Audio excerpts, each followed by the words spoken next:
waende wote. Point namba 2 ni kwamba Kenya hii tuko katika nchi ya demokrasia.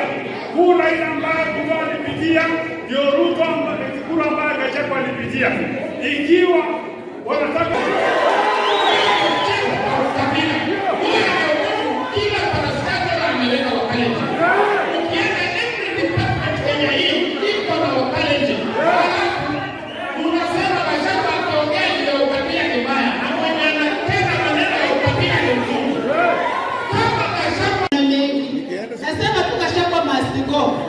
kwa sababu gani? Amesema hata akienda nyumbani yeye ni tajiri. Atakula tu hana shida. So Gachagua must go. Hapa watu wameamua kwa kauli moja. Kuna wale wamesema Ruto must go. Majority wamesema Gachagua aende nyumbani. Tunasema Gachagua aende kwa sababu amekosa respect kwa rais wa Jamhuri wa Kenya.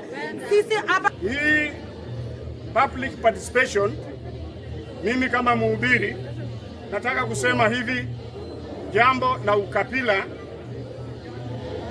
ni vizuri tu Gachagua yeye ako loud, lakini katika serikali yetu ukiona hata rais wetu ukiangalia parastatal party zote ni za ukabila.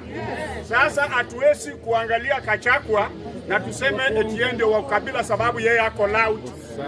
Tunasema hivi, Yesu alipopata aliletewa mwanamke alikuwa ametoka kwa act, wakamwambia kwamba eti huyu mwanamke tumempata akifanya kitendo hiyo.